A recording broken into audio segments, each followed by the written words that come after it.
পুনর্নির্মাণের জন্য সরকারের পক্ষ থেকে মহামান্য হাইকোর্টের নির্দেশে, মহামান্য সুপ্রিম কোর্টের নির্দেশে সেই মসজিদের জায়গায় মসজিদ নির্মাণ করার আদেশ করা হচ্ছে। সেই মহামান্য হাইকোর্টের নির্দেশে সেই মসজিদ পুনর্নির্মাণ প্রস্তুত করা হচ্ছে। এই দুঃখের বিষয় দেশের সরকার সেই কিছু নামদারি বাংলার তীব্র বাংলা সেই মসজিদকে পূর্ণ বানানোর চেষ্টা করছে। অদ্যবধি মসজিদের জায়গাটা নির্মাণ করে দখল করার চেষ্টা করছে। আমরা দুঃখের বিষয়, পরিতাপের বিষয়, এই কোন ইহুদি, কোন নাসারা, কোন খ্রিস্টান, কোন হিন্দু মসজিদের জায়গা হাত দিতে পারে না। কোন ইহুদি নাসারা মসজিদের জায়গা হাত দিতে পারে না।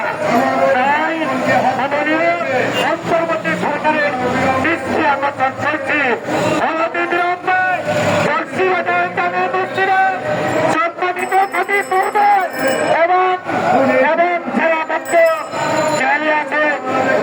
সভাপতি মহোদয় এবং কমিটিদেরকে অবিলম্ব মিথ্যা মামলা প্রত্যাহার করতে হবে। বরিষ্ঠ মুসলমানদের ধর্মীয় স্থাপনার নাম হইল মসজিদ। এখানে মুসলমানরা 5 ওয়াক্ত নামাজ পড়ে। এই দেশে বিগত সরকার, জালেম সরকার ফুল নোটিশ দেওয়া ছাড়াই 233 বছরের পুরো মসজিদকে ভেঙে দিয়েছিল। কিন্তু সাধারণ মানুষ মুসল্লিদের দাবির কারণে পুনরায় নির্মাণের এই চেষ্টা করেছিল, তারা শুরু করেছিল। দুঃখজনক হইল সত্য, 5ই আগস্টের আন্দোলনের পরে কিছু মানুষ বিএনপি সেজে আওয়ামী লীগের দাবি ত্যাগ দিয়ে এই মসজিদ নির্মাণ বন্ধ করে দিয়েছে এবং জায়গাকে তারা অবৈধভাবে দখল করে রেখেছে। এই নির্মাণ যেন আবার ধারাবাহিকভাবে চলমান থাকে, মসজিদটা যেন আবার পুনরায় নির্মাণ হয়, এদিকে আপনারা দৃষ্টিপাত করেন।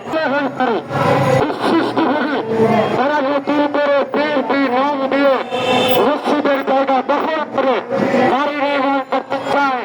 235 বছরের মসজিদ যারা ভেঙে বাড়ি নির্মাণ করতে চায়, তারা কি করে ভালো মানুষ? এরা জালেম, এরা খুনি, এরা স্বৈরাচার সরকার প্রতাপটা যুদ্ধ দেখি। এরা আমার আমরা তীব্র প্রতিবাদ জানাই। আগামী 24 ঘন্টার মধ্যে আমাদের অন্তর্বর্তীকালীন সরকারের প্রধান উপদেষ্টা জনাব ডক্টর মোহাম্মদ ইউনূসের প্রতি সনির্বন্ধ অনুরোধ, আপনি মেহরবানি করে আগামী 24 ঘন্টার মধ্যে এই সন্ত্রাসীদের দখল থেকে মসজিদের জায়গা উদ্ধার করুন।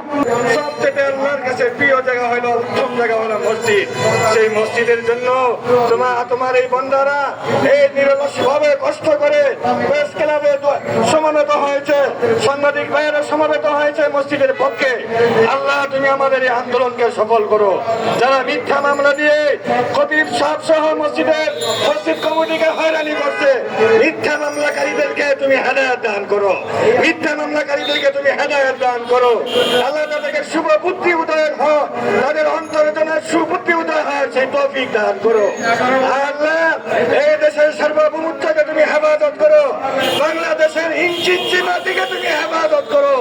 ইয়া আল্লাহ, ইয়া আল্লাহ, সেই হিন্দুত্ববাদী সন্ত্রাসীদের হাত থেকে, আল্লাহ ভারতের হাত থেকে বাংলাদেশের ইঞ্চি মাটিকে তুমি হেফাজত করো।